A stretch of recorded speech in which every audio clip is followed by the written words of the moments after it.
don't quit! Don't quit! Rock Kelly, you don't quit! Keep going! Keep going! Hello, everyone. Welcome to Good Money, your trusted source for personal finance advice. I'm Tanya Rivero in New York. Ever wonder what it would be like to work from home? With advances in technology, more and more people are looking for home-based jobs that could easily give them the flexibility of setting their own hours and perhaps find a better work-life balance. It enables you to run your own business, be your own boss, but with the backing of another company that's there because you're selling their products or their services. Wouldn't it be nice if your commute consisted of stepping to the kitchen for a cup of coffee, then into your home office? Well, thanks to the internet, plenty of people do it daily. Best commute in town. Very short. Takes me about 30 seconds. We get to choose our own hours. It allows me to have the flexibility to do things with my wife and my daughter. So there are real work-at-home jobs out there. There is opportunities to work at home. You just need to find out what type of an opportunity you're best suited for and research it and pursue it. For Money Talks, I'm Stacy Johnson. It's an automated way to make money on the internet. So, how does it work? And why would you share it with somebody? This is exactly how this works. All right. So you've got these big Fortune 500 companies, household names, companies with household names, right, they have a lot of money allocated to advertising. And you see this every day. You turn on your TV, you see advertising. You turn on the radio, you hear advertising.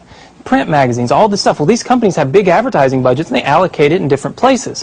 One of the places that they allocate it is to the internet. They have a large portion of their budget set aside to advertise online. And so what I did was I went to them and I said, look, would you pay me to advertise for you? Would you pay me if I send you a customer? They said, yeah, it made sense. Think about it. They pay me only if I send them a customer.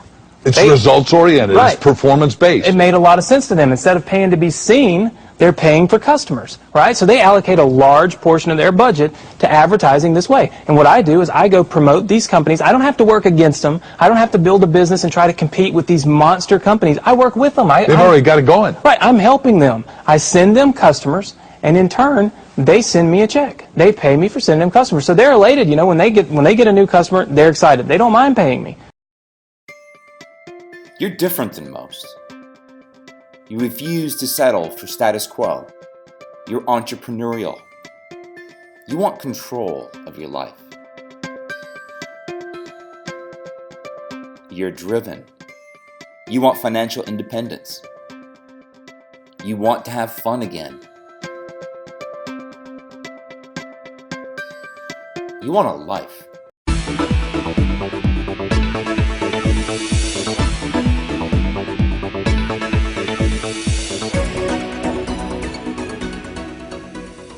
Hi, my name's PJ, and welcome to our short presentation. Have you ever wondered how the rich keep getting richer while broke people stay broke and the middle class seems to be shrinking? Well, this isn't nearly as mysterious as it may appear when you examine the specific differences in how broke people, the middle class, and the rich spend their money. Now, this is such a simple concept, yet so profound, it nearly knocked me out of my chair when I finally understood it. I'm going to show you exactly how the rich spend their money, and you can evaluate for yourself why they keep getting richer and the broke keep getting broker, and why the middle class remains so stressed out. Now, to get started, I'd like to review some financial terms we'll be using during this presentation. The terms that you need to be familiar with are cash flow, which means money you bring in, expenses, which means money you spend, assets. Now, this is the most confusing one. You're probably familiar with the traditional definition of an asset, which is something you own or have equity in. However, back in the 1990s, Robert Kiyosaki introduced us to a new definition of an asset in his groundbreaking Rich Dad, Poor Dad series of books. Robert taught us that an asset is something that pays you, and that's the definition we'll be using here. Liabilities is the last term, and it's defined as things that cost you money. As an example, a house is typically viewed as an asset. But can it actually be a liability? Yes. With our revised definition, anything that costs you money is a liability, not an asset. If you have a mortgage, your house is an asset to your banker because it pays him or her every month. But could a house also be considered an asset to you? Yes, in the right circumstances it could, when it pays you money. Let's say you buy a house and you rent it out, and it paid you a positive cash flow every month after all expenses. That would then be considered an asset. Now, one more time with the terms, just to be very clear before we continue. Cash flow is money you make. Expenses, that's money you spend. An asset pays you, and a liability costs you. Now let's take a look at how broke people spend their money. Now, when I say broke people, I'm not referring to the destitute. I'm speaking about that large portion of our society that lives from paycheck to paycheck and who never seem to have any money. In fact, most times there's more month left at the end of their money, and I'm sure many of you can relate to that group. On payday, broke people buy what I'm going to call stuff. Well, what's stuff?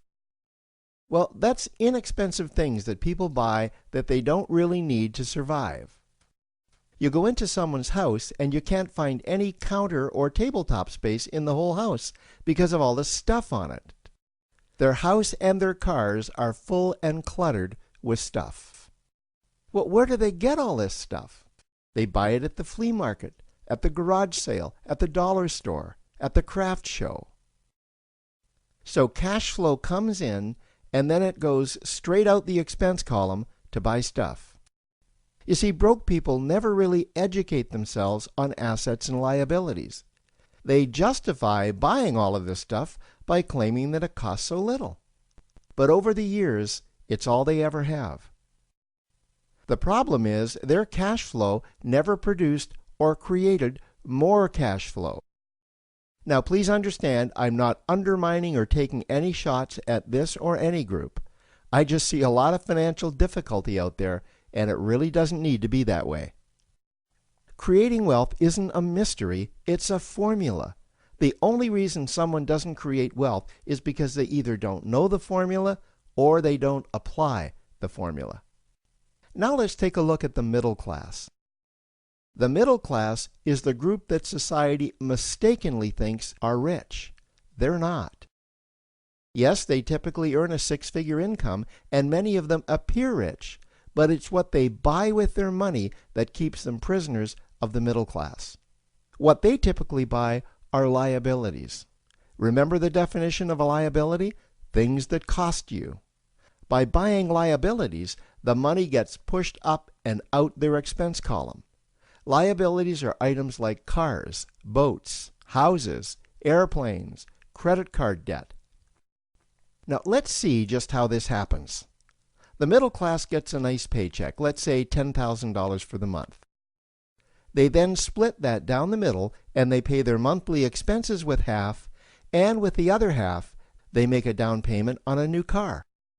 The car costs $5,000 down, and after they add on the insurance and the maintenance, that liability now costs $1,100 new dollars every single month. A few months go by, and they want a boat, then a vacation home, a Rolex watch on their credit card, a vacation on their credit card. And before you know it, their liabilities have raised their expense levels to near or above their income levels.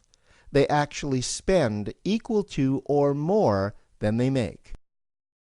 Meaning that they have to go to work and make a certain amount of money every single month just to cover their liabilities.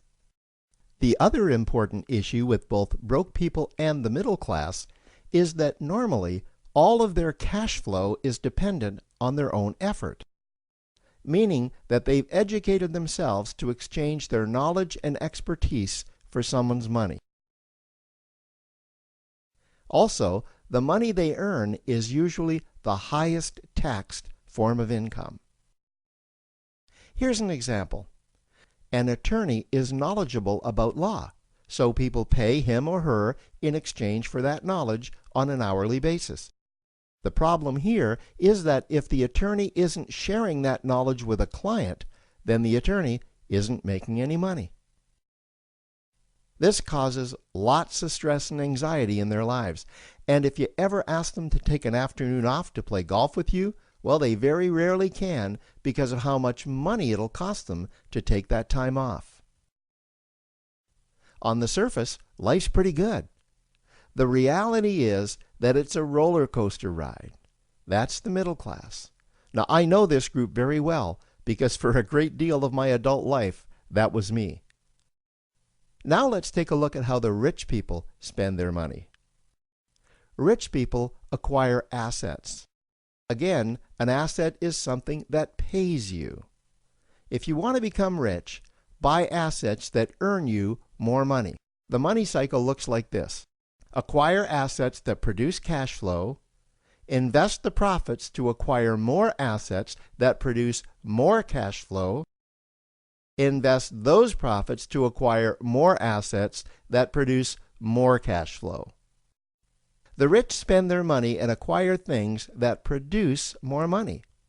Here are a few examples of assets that produce more money. Investments are the obvious ones: stocks, bonds, real estate. Education is another asset. If you learn how to do something that produces more money for you and you actually do it, that's buying an asset. There's a great quote that goes, "If you think education is expensive, you should see how expensive stupidity is." Another example of assets you can acquire that pay you are cash-generating opportunities, especially those opportunities that can create a passive cash flow. Passive meaning that once you build it up, the money continues to flow whether you're still building it or not. Here's a small example. Let's suppose you bought a pinball machine and you put it in a barber shop, and you don't spend any of the profits. You save them until you can buy another pinball machine and put it in another barber shop. This, by the way, was Warren Buffett's first business. If you don't know who Warren Buffett is, he's one of the top 2 richest men in America. The rich are extremely eager to find those passive cash-generating opportunities because those opportunities continue to pay them month after month, year after year, long after they've stopped working the opportunity. You know, I see this happen again and again with successful entrepreneurs. They find a passive cash flow stream that they build up, and it continues to pay them month after month, year after year. They then take those profits and multiply them in another passive cash-generating opportunity, and then again in another. In conclusion, here's what I've learned over the years. You can't find these passive cash-generating opportunities unless you're open to hearing about them. Then, once you find them, you must be willing to see what fits you and then act. Now, the reason I say this is that I once answered a hokey little ad that I ended up generating 7 figures from, simply because I answered that ad and then took action. These opportunities are out there. You just need to find them. You also must be opportunistic enough that when the right situation does present itself, you don't miss it. So remember, broke people buy stuff, the middle class buy liabilities, and the rich acquire assets, preferably cash-generating opportunities that can create passive cash flow. They then take that cash flow and invest it in another asset that produces more cash flow. That's the wealth creation formula. Now, I trust you found this introductory information helpful. Now, to learn about one of the greatest cash-generating machines on the planet, click on the link below to proceed to step 2. I worked in television for years. I started out at NBC 10. And from production assistant at NBC 10, Patty Feeney went on to full-time work as a producer at Banyan Productions.